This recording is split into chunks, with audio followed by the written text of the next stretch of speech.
pelajaran kita. Baik, Bapak Ibu yang dikasih oleh Tuhan Yesus Kristus, pada kesempatan ini kita akan bahas dulu tentang syarat, ya, syarat penggunaan, ya, syarat Alkitabiah dalam mempergunakan bahasa roh, ya, syarat Alkitabiah dalam mempergunakan bahasa roh. Karena hal ini menjadi sesuatu hal yang sangat penting kita bahas malam hari ini. Karena saya melihat begini Bapak Ibu. Selama kurang lebih 23 tahun saya melayani Tuhan. Juga melayani banyak orang, berjumpa dengan banyak para pendeta, melayani jemaat-jemaat Tuhan. Saya melihat bahwa sangat minim diajarkan tentang syarat Alkitabiah dalam mempergunakan bahasa roh. Ini sangat minim diajarkan, disampaikan kepada umat. Akibat yang saya lihat Bapak Ibu, muncullah ya bahasa-bahasa roh yang tidak alkitabiah. Muncullah penafsiran-penafsiran atau pengertian bahasa roh yang juga tidak alkitabiah. Dampaknya membuat perpecahan di antara jemaat, bahkan menjadi sarana untuk saling menghakimi di antara sesama jemaat. Maka untuk itu Bapak Ibu, kita mau akhiri pertentangan, pertikaian, konflik itu dengan cara perlu kita pahami malam hari ini syarat-syarat Alkitabiah yang sudah digariskan oleh firman Tuhan di dalam mempergunakan bahasa roh. Nah, mari kita siapkan ayat Alkitab kita Bapak Ibu. Yang pertama mari kita lihat dulu ya 1 Korintus 14 ayat 9. Nah, ini boleh dimulai dari Ibu Heni dulu ya, Bu. 1 Korintus 14 ayat 9. 1 Demikianlah, Korintus 4. ya, ya. Demikianlah juga kamu yang berkata-kata dengan bahasa roh, jika kamu tidak mempergunakan kata-kata yang jelas, bagaimanakah orang dapat mengerti apa yang kamu katakan? Kata-katamu sia-sia saja kamu ucapkan di udara. Baik, terima kasih. 1 Korintus 14 ayat 9 dengan jelas dan tegas mengatakan Bapak Ibu yang dikasih oleh Tuhan Yesus Kristus. Ya. Demikian juga kamu yang berkata-kata dalam bahasa roh. Ya. Artinya apa? Setiap orang yang memakai bahasa roh dikatakan di sini. Jika kamu tidak mempergunakan kata-kata yang jelas, bagaimana orang lain yang mendengarkan bisa paham dan bisa mengerti apa yang diucapkan lewat bahasa roh itu sendiri. Dalam hal ini Paulus menegaskan seseorang yang yakin dia memakai bahasa roh, Bapak Ibu yang dikasih oleh Tuhan Yesus Kristus, harus bisa dipahami dan dimengerti oleh orang-orang lain, oleh orang-orang di sekitarnya, terutama kalau bahasa roh itu dipakai di antara jemaat pada saat sedang beribadah. Harus dipahami, harus dimengerti oleh orang-orang lain. Gimana caranya supaya bahasa roh yang kita pakai itu dipahami dan dimengerti oleh orang lain? Maka dikatakan di sini oleh Rasul Paulus, pakailah kata-kata yang mudah dipahami dan dimengerti. Untuk itu sebenarnya Rasul Paulus juga menegaskan, nanti akan kita lihat ayat, harus wajib ada orang yang mengartikan atau menafsirkan setiap kata yang keluar dari bibir mulut kita dalam bahasa roh itu. Harus ada orang yang mengartikannya. Harus ada orang yang menafsirkannya. Berapa orang caranya nanti akan kita bahas. Kalau bahasa roh yang kita pakai itu tidak ada yang mengartikannya, berarti artinya apa? Tidak ada orang yang paham, tidak ada orang yang mengerti. Maka akibatnya apa kata Rasul Paulus? Sia-sia. Tidak ada gunanya bahasa roh yang kita pakai itu. Nggak ada manfaatnya. Nggak ada kontribusinya. Nggak ada nilainya. Sia-sia. Ya, Bapak Ibu dikasih oleh Tuhan Yesus Kristus, inilah yang seringkali tidak dipahami oleh banyak orang Kristen. Dia hanya taunya ngegas terus pakai bahasa roh, tapi dia pun tidak mengerti. Orang di sekitarnya pun juga tidak mengerti. Maka Rasul Paulus katakan, sia-sia. Nggak ada gunanya, nggak ada faedahnya.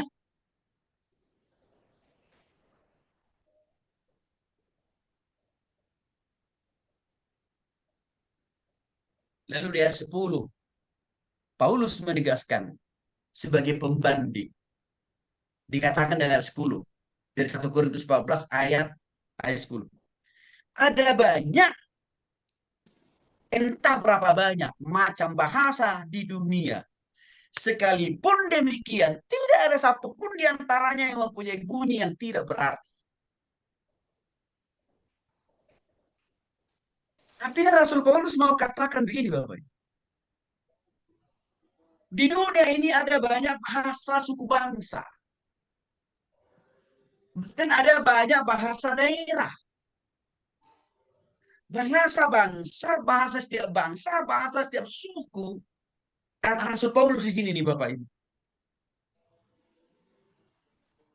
Memiliki arti, memiliki makna.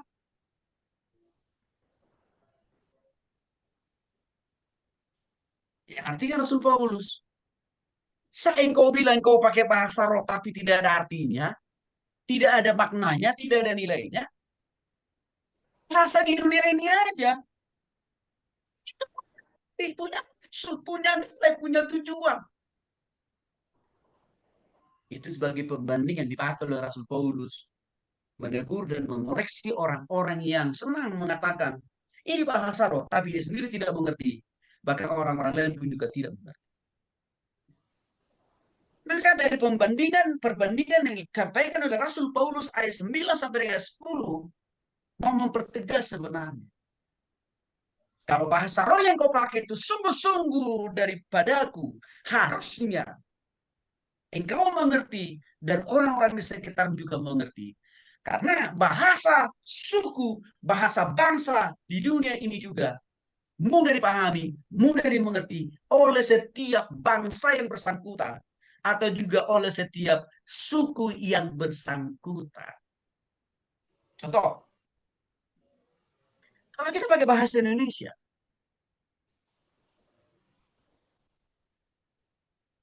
dan kita jadi WN dan singers, dan kita katakan, mari kita puji Tuhan dengan bertepuk tangan. Wah, pasti semua jemaat mudah memahami dan mengerti kata-kata itu. Maka jemaat akan bersuka cita memuji Tuhan sambil bertepuk tangan.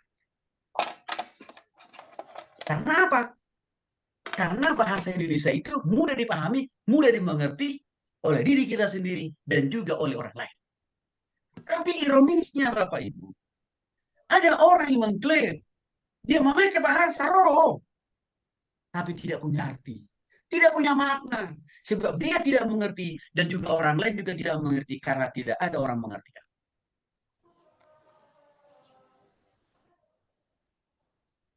Jika dalam ayat 11 Rasul Paulus lagi-lagi mempertegas, tetapi jika aku tidak mengetahui arti bahasa itu, aku menjadi orang asing bagi dia yang mempergunakannya, dan dia orang asing bagiku. Artinya begini Bapak Ibu, Kalau ada seseorang yang memakai bahasa roh, dia tidak mengerti dan orang-orang yang lain juga tidak mengerti, maka orang yang berbahasa roh itu menjadi orang aneh. Menjadi orang aneh dia. Di antara jemaat itu. Mengapa dia menjadi orang aneh? Karena dia memakai bahasa yang tidak dimengerti oleh orang-orang di sekitarnya. Maka tidak salah. Ya, orang yang tidak mendapatkan arti penafsiran dari bahasa roh itu akan menganggap, ya, orang ini sudah aneh betulan. Itulah arti ayat 11. Yang maksud Rasul Paulus mau menekankan penting bahasa roh itu harus ada yang mengartikan, itu kira-kira maksudnya. Penting bahasa roh itu harus ada orang yang menafsirkan. Tidak hanya asal bunyi raba-raba, raba-raba, raba-raba, raba-raba, balabala, balabala, balabala, enggak. Harus ada orang mengartikan, harus ada orang yang memberikan pemahaman.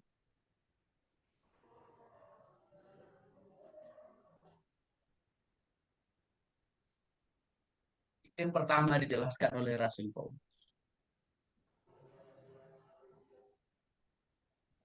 Nah, mari kita lihat bagian yang kedua, Bapak. Kita ambil contoh di dalam Kisah Para Rasul. Boleh Bu Maria bacakan buat kita ya, Bu. Kisah Para Rasul 2. Ini peristiwa Pentakosta. Kisah Para Rasul 2. Boleh dibaca saja Bu Maria. Mulai dari ayat 1 aja Bu, secara menyeluruh ya. Oke, boleh, Kisah Pak. Para Rasul ayat 1 sampai dengan ayat 11. Boleh, Pak. Firman Ya. Tuhan, ketika tiba hari Pentakosta, semua orang percaya berkumpul di satu tempat. Tiba-tiba turunlah dari langit suatu bunyi seperti tiupan angin keras yang memenuhi seluruh rumah di mana mereka duduk. Dan tampaklah kepada mereka lidah-lidah seperti nyala api yang bertebaran dan hinggap pada mereka masing-masing. Maka penuhlah mereka dengan Roh Kudus. Lalu mereka mulai berkata-kata dalam bahasa-bahasa lain, seperti yang diberikan oleh Roh itu kepada mereka untuk mengatakannya. Ayat 5. Maka itu di Yerusalem diam orang-orang Yahudi yang saleh dari segala bangsa di bawah kolong langit. Ketika turun bunyi itu, berkerumunlah orang banyak. Mereka bingung karena mereka masing-masing mendengar rasul-rasul itu berkata-kata dalam bahasa mereka sendiri. Mereka semua tercengang-cengang dan heran, lalu berkata, "Bukankah mereka semua yang berkata-kata itu orang Galilea? Bagaimana mungkin kita masing-masing mendengar mereka berkata-kata dalam bahasa kita sendiri, yaitu bahasa yang kita pakai di negeri asal kita?" Ayat 9. Kita orang Partia, Media, Ilam, penduduk Mesopotamia, Yudea dan Kapadokia, Pontius dan Asia, Firgia dan Pamfilia, Mesir dan daerah-daerah Libya yang berdekatan dengan Kirene, pendatang-pendatang dari Roma. Ayat 11, baik orang Yahudi maupun penganut agama Yahudi, orang Kreta dan orang Arab, kita mendengar mereka berkata-kata dalam bahasa kita sendiri tentang perbuatan-perbuatan Allah yang perbuatan-perbuatan besar yang dilakukan Allah. Amin. Baik, terima kasih, Bu. Nah, Bapak Ibu yang dikasih oleh Tuhan Yesus Kristus. Peristiwa di Kisah Para Rasul 2 ayat 1 sampai dengan ayat 11 seringkali ini diklaim menjadi ayat, ya, bahwa ini adalah bahasa roh. Nah, klaim itu Bapak Ibu terlalu dini. Maksudnya apa? Terlalu cepat. Alias apa? Belum tentu. Karena kalau kita melihat Kisah Para Rasul 1, Kisah Para Rasul 2, mulai dari ayat 1 tadi Bapak Ibu ya, ini pada saat peristiwa Pentakosta, pencurahan Roh Kudus. Dikatakan di sana, ya, ketika tiba hari Pentakosta, hari pencurahan Roh Kudus, semua orang percaya. Oke, semua orang percaya nih. Artinya apa? Orang yang sudah sungguh-sungguh bertobat terima secara pribadi berkumpul Ya, Bapak Ibu, di Yerusalem itu ada di ayat 5. Orang-orang percaya, orang-orang yang sudah bertobat dirinya secara pribadi, mereka berkumpul di Yerusalem. Oke. Nah, untuk mereka berkumpul di Yerusalem, ayat 2 mengatakan, tiba-tiba turunlah dari langit suatu bunyi, seperti tiupan angin keras yang memenuhi seluruh rumah di mana mereka duduk. Jadi orang-orang percaya itu waktu itu Bapak Ibu, mereka sedang duduk sama-sama, sedang berkumpul sama-sama di sebuah tempat. Dikatakan di sini Bapak Ibu, di sebuah rumah. Ya. Dan untuk mereka berkumpul dalam sebuah rumah itu, ayat 3 mengatakan, dan tampaklah kepada mereka lidah-lidah seperti nyala api yang bertebaran dan hinggap pada mereka masing-masing. Ini menandakan tanda-tanda kehadiran Roh Kudus datang memenuhi mereka, menguasai mereka, memimpin mereka pada saat mereka berkumpul di rumah itu, khususnya di kota Yerusalem. Ayat 4. Maka penuhlah mereka dengan Roh Kudus. Artinya apa? Orang-orang percaya yang berkumpul di kota Yerusalem itu, di sebuah rumah itu, mereka dikuasai, dipimpin, dan dipenuhi oleh Roh Kudus atau Roh Allah. Dan dampaknya apa? Mulailah mereka berkata-kata dalam bahasa lain. Nah, ini dia Bapak Ibu. Di sini dikatakan waktu orang-orang percaya itu berkumpul di sebuah rumah di kota Yerusalem, lalu mereka dipenuhi oleh Roh Kudus, mereka mulai berkata-kata dalam bahasa lain. Di sini tidak disebut dalam bahasa roh, bukan. Bahasa lain kok. Bahasa lain itu apa? Kita terusin ayat sini. Ya, Bapak Ibu. Bahasa lain itu datangnya dari siapa? Dari Roh Kudus yang sudah memenuhi, menguasai, memimpin mereka secara pribadi, lepas pribadi. Lalu Bapak Ibu, bahasa lain yang mereka pakai itu bahasa apa sih? Ya, apakah itu bahasa roh yang biasa hari-hari ini dipakai oleh sebagian besar orang Kristen, yaitu ya segala bala segala bala. Ntar dulu kita cek di dalam ayat 5. Ayat 5 mengatakan begini Bapak Ibu. Waktu itu di Yerusalem, diam orang-orang Yahudi yang saleh dari segala bangsa di bawah kolong langit. Artinya, orang-orang percaya itu waktu itu Bapak Ibu, latar belakang mereka semuanya adalah orang-orang Yahudi. Siapa ini? Murid-murid Tuhan Yesus kan? Ini harus jelas dulu nih. Jadi orang-orang percaya yang dipenuhi oleh Roh Kudus pada hari Pentakosta dikatakan mereka itu sebenarnya adalah orang-orang Yahudi yang sudah sungguh-sungguh bertobat di nama Yesus, yang notabene-nya mereka itu adalah murid-murid Tuhan Yesus sebenarnya. Artinya apa? Mereka memakai bahasa suku bangsa mereka saja selama ini. Oke?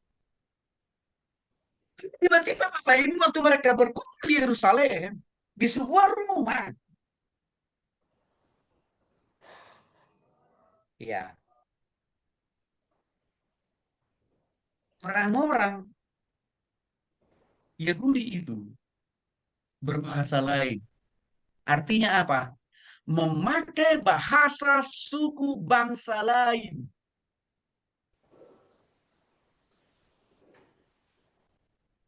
Bahasa apa itu? Saya teruskan ayat 6. Ketika turun bunyi itu berkerumunlah orang banyak, mereka bingung. Karena mereka masing-masing mendengar rasul-rasul dari yang dipenuhi oleh Roh Kudus itu kan para rasul-rasul, para murid Tuhan Yesus itu, ya, yang berbahasa lain itu.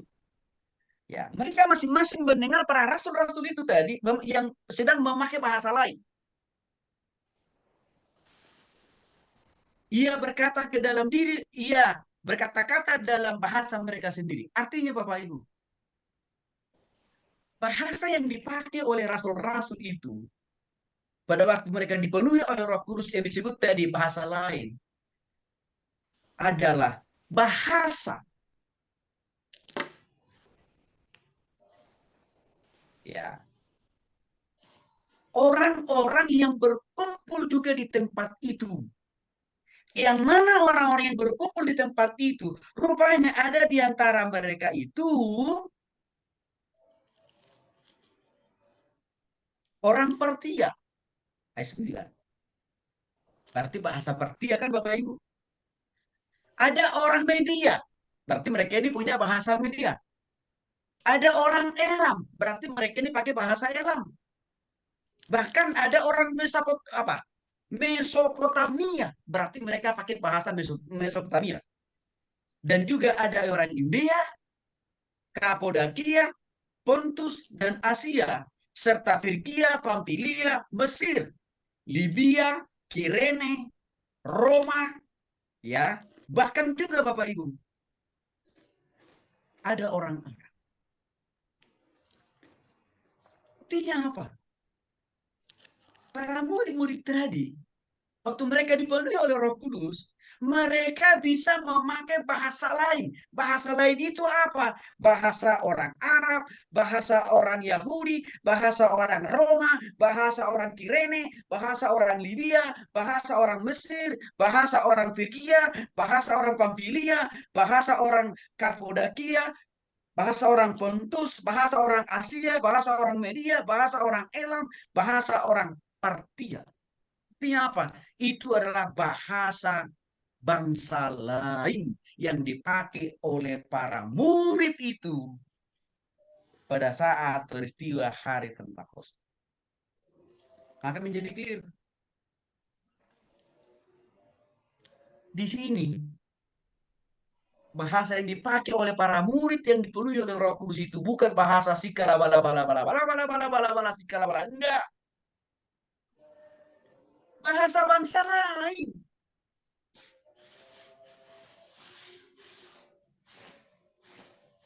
Itu jelas.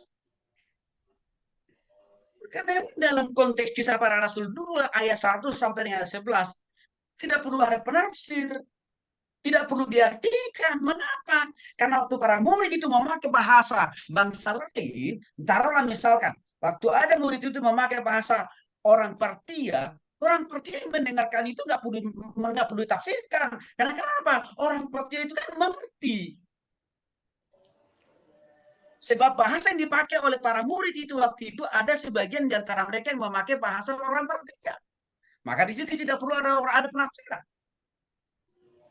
Sebaliknya, waktu ada di antara para murid itu yang memakai bahasa orang Media, maka tidak perlu ditafsirkan.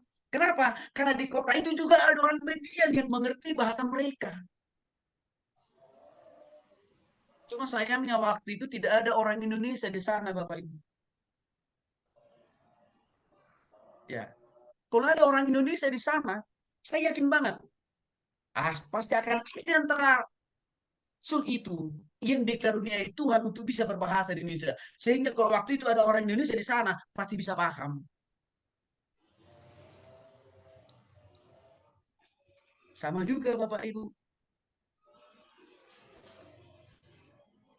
Kalau waktu itu di sana ada orang Batak atau orang Jawa kira-kira begitu ya, atau orang Melayu atau orang Sunda, pasti Tuhan akan perlengkapi para murid itu untuk juga bisa memakai bahasa Batak supaya orang Batak yang ada di sana bisa memahami dan mengerti pesan Tuhan yang disampaikan lewat para rasul itu. Bapak Ibu dikasih Tuhan Yesus Kristus, hal ini mau mempertegas sebenarnya. Ya, bahasa roh itu tidak harus selalu isinya sikalabala, bala, sikalabala. Bahasa roh itu bisa juga dalam wujud bentuk bahasa bangsa lain, suku lain, budaya lain. Bisa. Buktinya apa? Kisah Para Rasul 2 ayat 1 sampai 11. Cuman Bapak Ibu, dalam perjalanan pelayanan saya selama 23 tahun lebih, saya tidak pernah mendengar orang yang berbahasa roh memakai jenis bahasa yang beginian.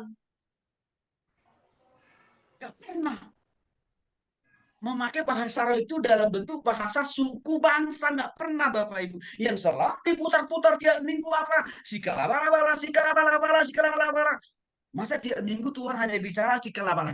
Terus nggak kreatif banget. Kan kira-kira begitu.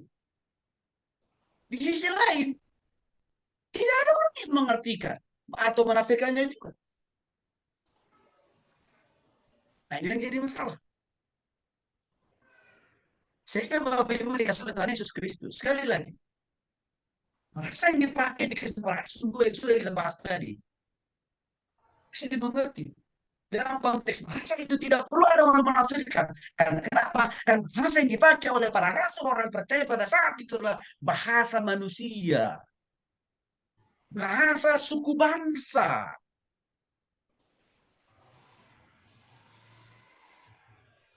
Maka tidak perlu ada orang yang menafsirkan. Tapi kalau bahasa yang dipakai itu bukan bahasa suku bangsa, bukan bahasa sehari-hari yang dipakai oleh manusia, Bapak Ibu, wajib harus ada yang menafsirkan. Wajib harus ada yang mengartikan. Itu wajib.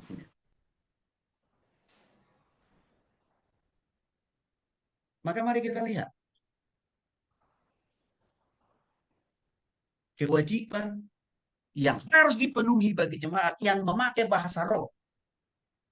Ya, artinya apa? Bukan memakai bahasa roh yang dipakai itu bukan bahasa suku bangsa, bukan, tapi bahasa roh. Harus ada yang mengartikan. Mari kita lihat dulu kita Bapak Ibu, ya. Nah, saya mau minta dulu Pak Peter 1 Korintus 14 ayat yang kelima. 1 Korintus 14 ayat yang kelima. Perikopnya sekali lagi tentang karunia roh. Ayat 5, aku suka supaya kamu semua berkata-kata dengan bahasa roh. Tetapi lebih daripada itu, supaya kamu bernubuat. Sebab orang yang bernubuat lebih berharga daripada orang yang berkata-kata dengan bahasa roh. Kecuali kalau orang itu juga menafsirkannya, sehingga jemaat dapat dibangun. Amin. Baik, terima kasih. Nah, syarat yang harus dipenuhi oleh orang yang yakin dia memiliki karunia berbahasa roh, yang mana jenis bahasa yang dipakai itu tidak memakai bahasa suku bangsa, tidak memakai bahasa sehari-hari manusia. Ya, dikatakan Bapak Ibu harus diartikan. Makanya dikatakan dalam ayat yang kelima nih, 1 Korintus 14 ayat yang kelima. Ya, dikatakan di sana sebab orang yang bernubuat lebih berharga daripada orang yang berkata-kata dengan bahasa roh. Kecuali kalau orang itu juga menafsirkan. Artinya Bapak Ibu dikasih oleh Tuhan Yesus Kristus. Orang yang berbahasa roh itu, dia pun juga harus bisa mengartikan atau menafsirkan apa yang maksud dari setiap bahasa atau kalimat yang dia ungkapkan dari bibir dan mulutnya. Harus juga menafsirkannya. Sehingga jemaat dibangun artinya apa? Sehingga jemaat itu memahami dan mengerti setiap kalimat yang keluar dari bibir dan mulut dari orang yang berbahasa roh. Nah, Bapak Ibu dikasih oleh Tuhan Kristus. Persyaratan ini pun juga hari-hari ini tidak pernah terpenuhi. Jarang bisa menemukan. orang yang berbahasa roh bisa mengartikan bahasa yang dia pakai itu untuk bisa dipahami dan dimengerti oleh orang lain. Sehingga apa Bapak Ibu? 1 Korintus 14 ayat yang kelima, tidak terpenuhi standar penggunaan bahasa roh itu. Karena Rasul Paulus mengatakan, iya, kalau dia memakai bahasa roh, dia harus bisa mengartikannya atau menafsirkannya sehingga jemaat paham dan mengerti apa arti dan makna dari setiap kata demi kata yang keluar dari bibir dan mulut orang yang berbahasa roh itu. Bapak Ibu dikasih oleh Tuhan sekali lagi. Ya, dalam perjalanan pelayanan saya selama 23 tahun, waktu saya menjumpai orang-orang yang mengklaim saya berbahasa roh, dia tidak pernah mengerti dan juga dia tidak bisa menafsirkan arti daripada setiap apa yang disampaikan atau arti dan makna daripada setiap kata yang keluar dari bibir dan mulut. Maka apa yang terjadi? Jemaat tidak mengerti, jemaat tidak paham apa arti dari setiap kata yang terucap dari bibir dan mulut orang yang memakai bahasa roh tadi. Sehingga ini membingungkan bagi jemaat. Jadi, Bapak Ibu dikasih oleh Tuhan Kristus, orang yang berbahasa roh wajib ya atau harus ditafsirkan atau diartikan. Itu bisa dilakukan oleh orang yang bersangkutan. Bahkan mari kita lihat ayat yang lain. Mari kita lihat dulu, Pak Marino boleh bacakan buat kita ya Pak. 1 Korintus 14 ayat 13 sampai 17.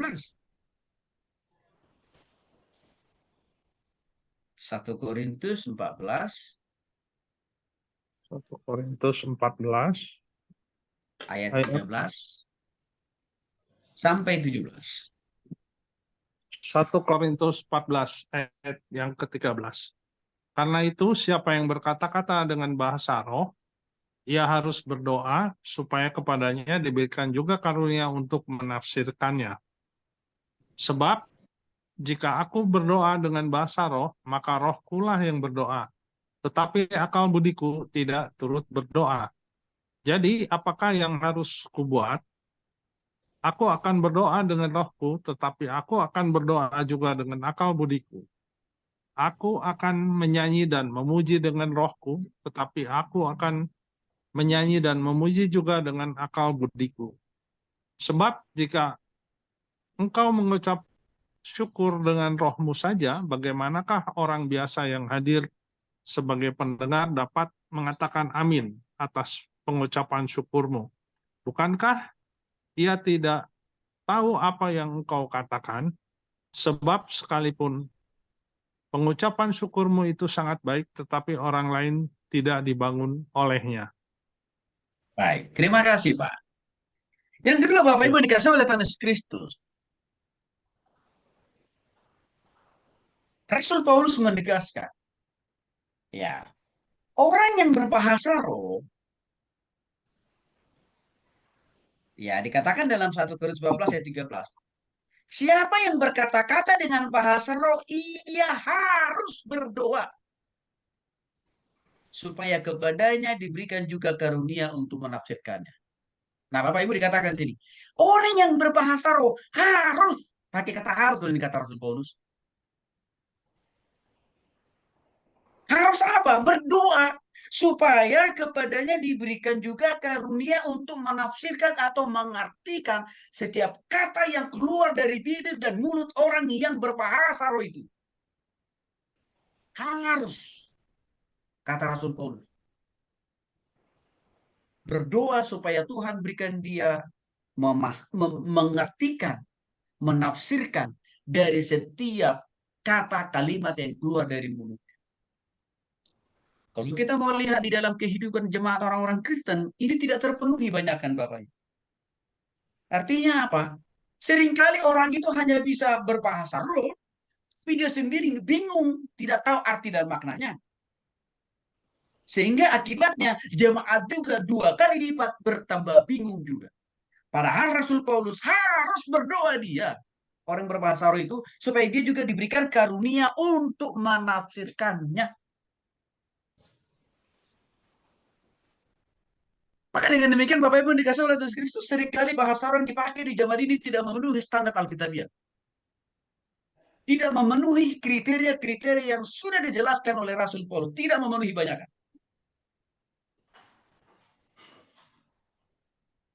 Di dalam ayat 14. Dan ayat 14 ini berhubungan erat dengan ayat 15 Bapak Ibu. Di mana dikatakan dalam 14 itu begini. Sebab jika aku berdoa dengan bahasa roh, maka rohku lah yang berdoa. Tetapi akal budiku tidak berdoa, tidak turut berdoa. Jangan dipotong di ayat itu hanya sebatas di situ Bapak Ibu. Karena seringkali ayat 14 ini ditafsirkan begini Bapak Ibu. Oh, saya nggak perlu menafsirkan bahasa roh yang saya pakai. Karena kenapa? Karena yang sedang berdoa kepada, ya, karena roh saya yang sedang berdoa kepada Tuhan. Nah, itu seringkali ayat ini seringkali dipakai menjadi ayat pembenaran bagi orang yang tidak memenuhi standar dalam mempergunakan karunia bahasa roh.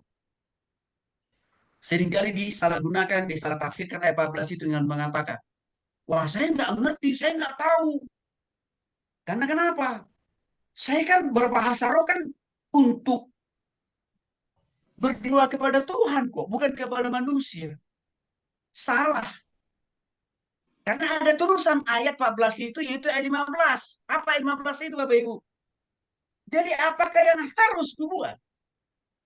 Aku akan berdoa dengan rohku, tetapi aku akan berdoa juga dengan akal budiku. Artinya begini Bapak Ibu. Bahasa roh memang adalah sarana bagi kita untuk ya berdoa kepada Tuhan. Namun tidak berarti bahasa roh yang kita pakai itu hanya roh kita yang berdoa. Artinya apa? Hanya bahasa roh yang kita andalkan, bukan. Ayat 15 mengatakan kita juga harus berdoa dengan akal budi. Artinya apa Bapak Ibu di sini? Bahasa roh itu harus juga kita pahami. Maka dari di ayat 13 Rasul Paulus mengatakan, orang yang punya karunia berbahasa roh berdoa dan minta kepada Tuhan supaya dia diberikan kemampuan untuk mengartikan arti daripada setiap kalimat yang dia pakai dalam bahasa roh itu. Itu makanya ditegaskan Rasul Paulus dalam ayat 13 itu Bapak. Dengan demikian, orang nggak bisa mengklaim ya bahasa roh yang saya pakai itu nggak bisa saya tafsir, nggak usah saya artikan karena rohku sih yang sedang berdoa kepada Tuhan. Salah itu. Ayat 15 harus memberikan penjelasan kok. Bahasa roh itu harus bisa juga kita artikan. Karena Rasul Paulus katakan, waktu kita berdoa kepada Tuhan dalam bahasa roh, bukan hanya roh kita yang sedang berdoa, tetapi juga akal dan pikiran kita juga ikut serta-merta berdoa kepada Tuhan. Artinya apa? Pentingnya peranan akal dan pikiran kita di dalam berbahasa roh itu untuk memberikan pemahaman dan pengertian. Penting kita memahami arti daripada setiap bahasa roh yang kita pakai, dan juga menjelaskan kepada orang lain arti daripada setiap bahasa roh yang kita pakai. Itu arti daripada kalimat bahwa aku juga berdoa, iya, dengan akal budi. Saya mau sampaikan sebuah kasus Bapak Ibu, di mana yang seringkali orang menyalahartikan arti ayat 14 ini dengan mengatakan, loh ini kan bahasa roh. Bahasa roh itu kan hanya roh yang berdoa kepada Tuhan.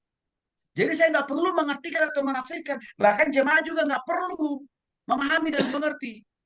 Apa akibatnya? Suatu saat ini ada persekutuan orang-orang percaya. Mereka kurang lebih ada 10 orang. Rupanya di antara mereka itu ada konflik. Nah, Waktu mereka masuk di dalam persekutuan dua itu, ada satu orang pakai bahasa roh. Tapi Bapak Ibu tahu apa motif, apa tujuan orang yang pertama itu memakai bahasa roh? Dia memaki-maki salah seorang jemaat yang ada yang datang di persekutuan itu. Karena sebelumnya mereka baru berantem. Tapi cara memaki-makinya dia klaim pakai bahasa roh.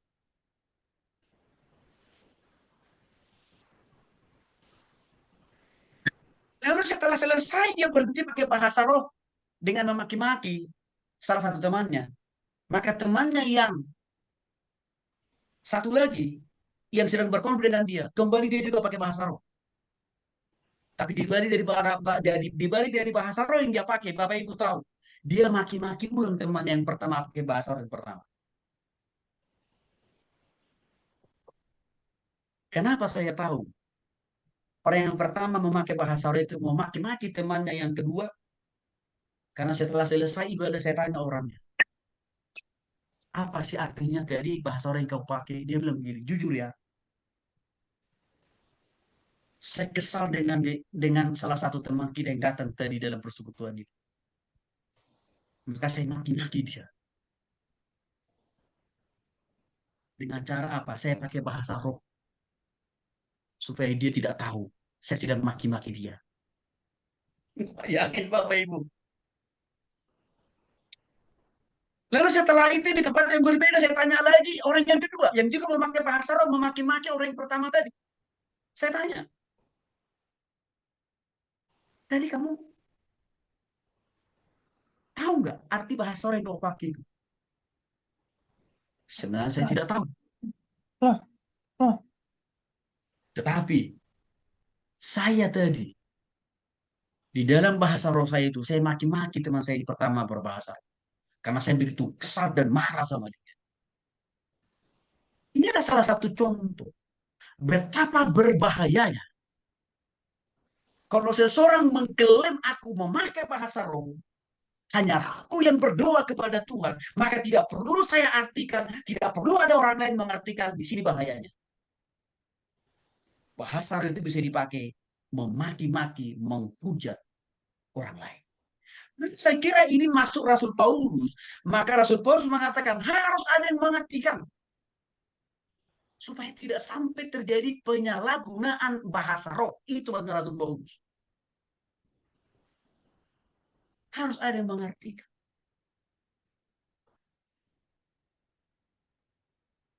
Pertanyaannya, berapa orang syaratnya?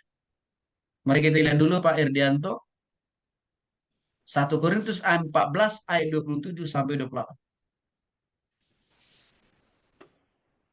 1 1 Korintus Korintus 14 ayat 27 sampai 28.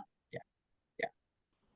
Jika ada yang berkata-kata dengan bahasa roh, biarlah 2 atau sebanyak-banyaknya 3 orang, seorang demi seorang, dan harus ada seorang lain untuk menafsirkannya. Jika tidak ada orang yang dapat menafsirkannya, hendaklah mereka berdiam diri dalam pertemuan jemaat dan hanya boleh berkata-kata kepada dirinya sendiri dan kepada Allah. Terima kasih. Baik. 1 Korintus 14 ayat 27 sampai 28 makin diperjelas, makin dipertegas oleh Rasul Paulus. Syarat mutlak yang harus dipenuhi oleh orang berbahasa roh. Dikatakan sangat jelas. Bapak Ibu dikasih oleh Tuhan Yesus Kristus. Jika ada yang berkata-kata dengan bahasa roh, biarlah 2, minimal 2.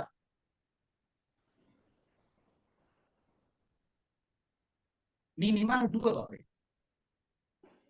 Ada di jemaat itu, ada di persekutuan itu, ada di ibadah itu yang punya karunia menafsirkan atau mengartikan bahasa roh yang dipakai oleh orang itu. Minimal 2. Maka Rasul Paulus juga memperjelas lagi. Atau sebanyak-banyaknya 3 orang.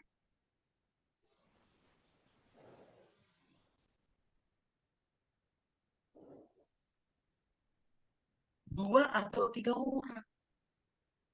Harus ada di persekutuan itu, harus ada di jemaat itu. Yang bisa menafsirkan dan mengartikan bahasa roh yang dipakai oleh seseorang yang sedang yang sedang memakai karunia bahasa roh. Harus ada minimal 2 orang atau 3 orang, Bapak Ibu. Kenapa Rasul Paulus sampai begitu detail menjelaskan? Harus ada 2 orang minimal. Syarat terendah 2 orang. Agak menarik ini. Kenapa nggak cukup 1 orang? Saya kira maksud Rasul Paulus begini, kenapa harus 2, bukan 1 yang mengartikan. Karena kalau 1 orang, Bapak Ibu, bisa saja direkayasa kan? Bisa direkayasa oleh orang yang akan berbahasa roh dengan 1 orang yang mungkin sudah dipersiapkan sebelumnya. Nanti kalau saya berbahasa roh, kamu artikan ya, gitu. Maka untuk menghindari rekayasa penafsiran bahasa roh itu, maka Rasul Paulus harus minimal 2 orang. Dan 2 orang ini nggak pernah janjian, nggak pernah ketemuan dengan orang yang akan berbahasa roh. Nggak, mereka nggak pernah janjian sebelumnya. Di antara yang 2 orang ini pun mereka juga tidak pernah ada janjian. Nanti kalau ada orang, kalau WL kita, Pak Pendeta kita pakai bahasa roh kita tafsir sama-sama. Enggak ada janjian itu, Bapak Ibu. Jadi artinya apa? Tiba-tiba saja ada orang pendetanya, WL-nya singkatnya berbahasa roh, sudah Tuhan siapkan. Ya. Di jemaat itu, di persekutuan itu, minimal 2 yang punya karunia untuk menafsirkan. Dan 2 orang itu, saya katakan tadi, tidak ada janjian, tidak ada kesepakatan dengan orang yang akan berbahasa roh, atau juga dengan di antara sesama 2 orang yang akan mengertikan, tidak ada. Tapi Tuhan yang sudah mempersiapkannya. Bapak Ibu dikasih oleh Tuhan Kristus, terpenuhi enggak ini dalam jemaat-jemaat gereja, di dalam jemaat-jemaat Tuhan hari ini? Ini seringkali tidak terpenuhi kok. Maka sampai Rasul Paulus katakan, tidak cukup hanya 2. Bahkan dia katakan juga, Bapak Ibu, ya sebanyak-banyaknya 3 orang. 3 orang.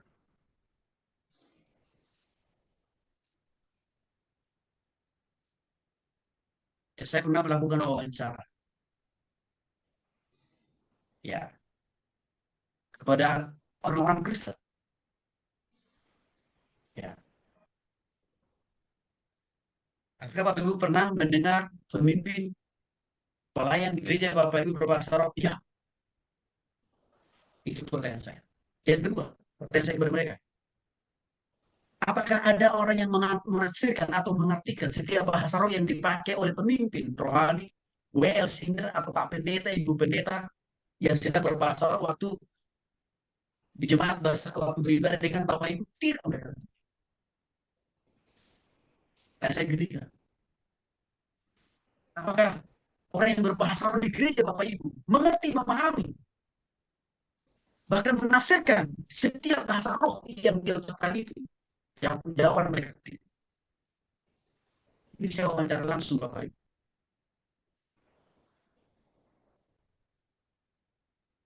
Kepada macam itu. Nah, saya katakan tadi Bapak Ibu, seringkali bahasa roh yang ada hari-hari tidak memenuhi standar firman Tuhan, tidak memenuhi kriteria yang sudah dijelaskan oleh Rasul Paulus.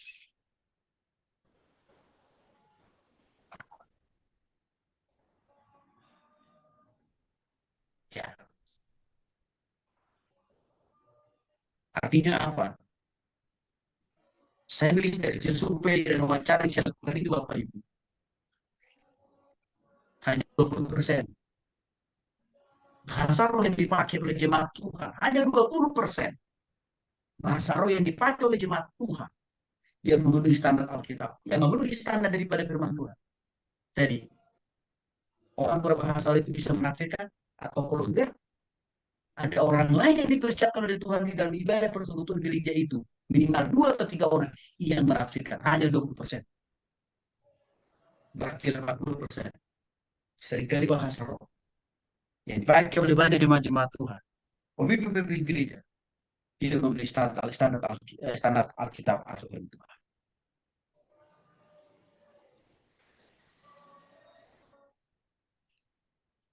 Maka ayat 26, ayat 28, Rasul Paulus menegaskan, jika tidak ada orang yang dapat menafsirkannya, hendaklah mereka berdiam diri. Jadi kalau di jemaat itu tidak ada orang yang mengartikan, menafsirkan, termasuk orang yang berbahasa roh itu tidak bisa, tidak dikaruniai Tuhan menafsirkan. Lebih baik orang itu diam, kata Paulus lewat firman Tuhan. Jangan buat terus pakai bahasa roh yang tidak dipahami oleh dia dan bahkan orang lain tidak paham. Jangan ngoceh, diam, kata Paulus. Ini sering dilanggar Bapak Ibu.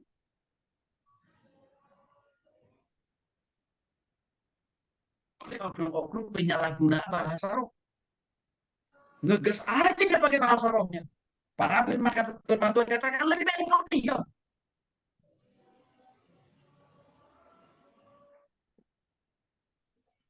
Kalau itu dalam konteks pertemuan jemaat, lebih baik diam. Karena tidak memenuhi standar. Dia tidak bisa menafsirkan, bahkan juga tidak ada orang yang sudah disiapkan di jemaat itu buat tidak menafsirkannya. Maka dikatakan lebih baik diam. Dan dikatakan hanya boleh berkata-kata kepada dirinya sendiri kepada Allah. Berarti ini di dalam hati kan? Di dalam hati kok. Bukan keluar. Bahasa rohnya, tapi di dalam hati.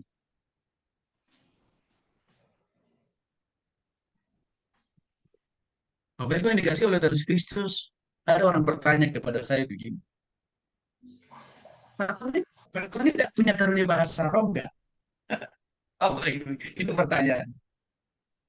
Saya bilang, dengan kemurahan Tuhan. Setelah saya sungguh-sungguh bertobat kerimanya secara pribadi tahun 94. Saya dikaruniai Tuhan. Karunia berbahasa roh. Itu jawaban saya. Artinya karunia bahasa roh yang saya pakai bukan karena ikut-ikutan sama pendeta saya dulu. Enggak. Bukan karena ikut-ikutan ya WR sehingga gereja saya dulu. No. Karunia langsung yang diberikan Tuhan kepada saya waktu saya bertobat dengan Yesus. Dan memang itulah prosedurnya Bapak Ibu.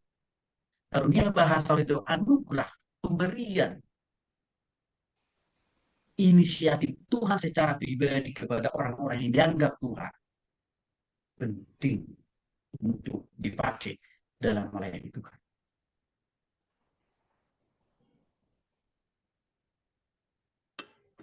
Pengalaman karunia bahasa roh yang saya pernah alami itu lebih banyak saya alami, saya rasakan pada waktu saya saat hidup pribadi, Bapak Ibu. Tidak dalam konteks waktu menyampaikan firman Tuhan atau berkhotbah. Enggak, pada waktu saya saat hidup pribadi. Artinya apa? Saya tidak memakai karunia bahasa roh itu di antara jemaat. Karena di antara jemaat itu belum dipersiapkan Tuhan. Ada orang yang menafsirkannya. Hanya pada waktu saya saat hidup pribadi, penyembahan pribadi, disitulah saya pakai karunia bahasa roh. Dan waktu saya pakai bahasa roh, saya juga paham, saya juga mengerti arti dan maknanya. Rasul Paulus, Bapak Ibu, dia tidak anti bahasa roh. Dia tidak anti. Rasul Paulus juga punya karunia berbahasa roh. Cuma bedanya Rasul Paulus dengan orang Kristen di zaman ini, bedanya Rasul Paulus dengan jemaat di Korintus adalah kalau Rasul Paulus tidak meninggikan bahasa roh, tapi dia memakai bahasa roh itu sesuai dengan peruntukannya, sesuai dengan tempatnya. Artinya apa? Rasul Paulus bisa mengartikan bahasa roh itu sendiri. Bahkan kalau dia sedang memakai karunia bahasa itu waktu bersama dengan jemaat, sudah Tuhan siapkan juga ada orang yang menafsirkan bahasa roh yang dipakai oleh Rasul Paulus. Mereka dari pengalaman itulah, pengetahuan Rasul Paulus itulah, Paulus dapatkan kembali di dalam 1 Korintus pasal 14. Syarat-syarat penggunaan daripada bahasa roh itu sendiri. Syarat yang keempat, Bapak Ibu, bahasa roh tidak boleh dipakai untuk menghakimi orang lain, untuk menyudutkan, untuk menjustifikasi, untuk menghina, merendahkan orang yang tidak berbahasa roh. Gereja yang tidak dominan memakai karunia bahasa roh tidak boleh dipakai untuk menghakimi mereka itu, tidak boleh pakai dari ayat Alkitab. 1 Korintus boleh Pak Mariman dibacakan lagi di Pak buat kita Pak. 1 Korintus 14 ayat 18.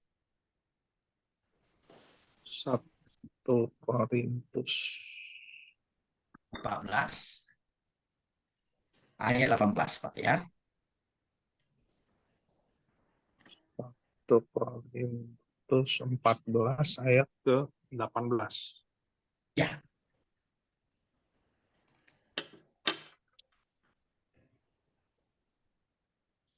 Satu Korintus 14 ayat yang ke-18. Aku mengucap syukur kepada Allah bahwa aku berkata-kata dengan bahasa roh lebih daripada kamu semua. Tetapi dalam pertemuan jemaat, aku lebih suka mengucapkan 5 kata yang dapat dimengerti untuk mengajar orang lain juga daripada beribu-ribu kata dengan bahasa roh. Baik, Sampai makasih ayat Pak. berapa? Oh ya, Ya, terima kasih ya. Pak. Baik. Ini lagi-lagi Rasul Paulus luar biasa ini, Bapak Ibu. Kan dikatakan begini, aku mengucap syukur bahwa aku berkata-kata dengan bahasa roh. Artinya apa? Rasul Paulus itu punya karunia bahasa roh loh Bapak Ibu. Dan Rasul Paulus katakan, terima kasih Tuhan, Engkau berikan aku anugerah karunia untuk berbahasa roh. Namun Bapak Ibu, Rasul Paulus mengatakan, kalau dalam pertemuan jemaat, kalau dalam ibadah raya, kalau dalam persekutuan, ada orang-orang lain yang ikut ibadah. Kata Rasul Paulus nih, di dalam ayat 19. Aku lebih suka mengucapkan 5 kata yang dapat dimengerti untuk mengajar orang lain daripada beribu-ribu kata dengan bahasa roh. Nah, ini orang-orang yang suka menyalahgunakan karunia bahasa harus tobat ini. Situ punya karunia bahasa roh. Dia tidak sombong, tidak arogan. Juga Paulus itu tidak menyalahgunakan karunia bahasa roh itu, enggak Bapak Ibu. Bahkan dia bilang, kalau waktu sedang beribadah, ada jemaat lain, saya lebih suka mengucapkan 5 kata. Artinya apa? Bukan memakai bahasa, tetapi memakai bahasa manusia. Supaya apa yang saya ucapkan mudah dipahami, mudah dimengerti oleh jemaat lain. Disinilah hebatnya Rasul Paulus, Bapak Ibu. Rasul Paulus itu tidak gagah-gagah. Dengan karunia bahasa rohnya enggak. Tidak menyombongkan dirinya dengan karunia enggak. Dia taat sama firman Tuhan. Kalau waktu di jemaat, maka dia tidak pernah memakai karunia bahasa roh itu. Dia lebih mengedepankan memakai bahasa manusia. Maka waktu dia bertemu dengan orang-orang Korintus, Paulus lebih senang memakai bahasa orang Korintus, bahasa sehari-hari orang Korintus. Waktu Paulus bertemu dengan jemaat di Galatia, Paulus lebih sering memakai bahasa orang-orang Galatia. Waktu Paulus bertemu dengan orang-orang Roma, Paulus lebih senang, lebih sering memakai bahasa orang-orang Roma. Waktu Paulus sering bertemu dengan orang-orang jemaat di Filipi, Paulus lebih sering memakai bahasa orang Filipi, bukan bahasa. Inilah yang tidak dipahami, tidak dimengerti oleh banyak pemimpin Kristen, termasuk hamba-hamba Tuhan, juga orang-orang percaya. Mereka menganggap kalau mereka bisa berbahasa roh, mereka sudah lebih hebat, lebih rohani, lebih tinggi derajatnya dibanding daripada Rasul Paulus. Salah.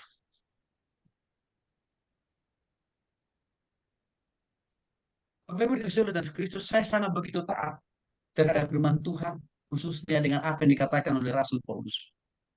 Maka tadi saya seringkan kepada Bapak Ibu, karunia bahasa roh yang pernah Tuhan berikan kepada saya, tidak pernah Tuhan kehendaki itu saya pakai waktu khotbah, tidak pernah. Itu hanya pernah waktu saya sedang saat dulu.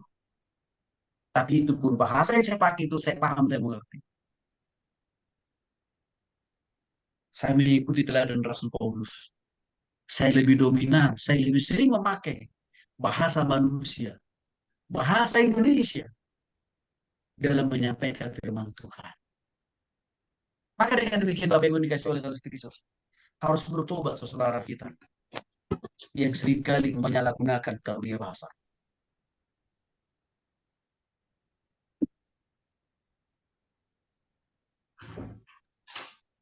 Jadi Rasul Paulus tidak menyombongkan dirinya dengan karunia bahasa roh yang dia punya, tapi dia tetap merendahkan hatinya. Maka dia pun tidak pernah memakai karunia bahasa roh itu dalam pertemuan jemaat. Tapi dia bilang dalam 1 Korintus 14 ayat 18 sampai 19, dia lebih sering memakai bahasa manusia, bahasa suku setempat di mana dia sedang melayani pada saat itu.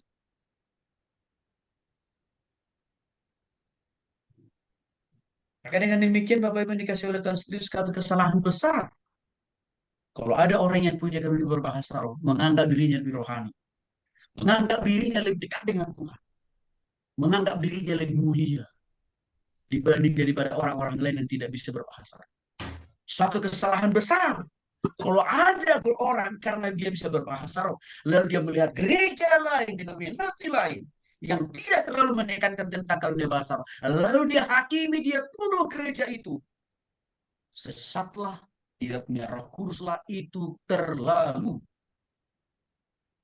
Dialah yang harus bertobat. Inilah yang sering saya jumpai, Bapak. Arogannya, sombongnya orang-orang yang menyalahgunakan karunia bahasa. Mereka sering katakan, waduh Pak Tony, gereja itu gak punya Roh Kudus Pak. Dalam hati saya, bagaimana mungkin gereja itu bisa diizinkan Tuhan hadir di muka bumi ini kalau gereja itu tidak punya Roh Kudus? Kan tidak mungkin. Ya Tony, jemaat-jemaat di situ gak punya Roh Kudus Pak. Kalau di kami overdosis Roh Kudusnya. Saya bikin ini buat Chris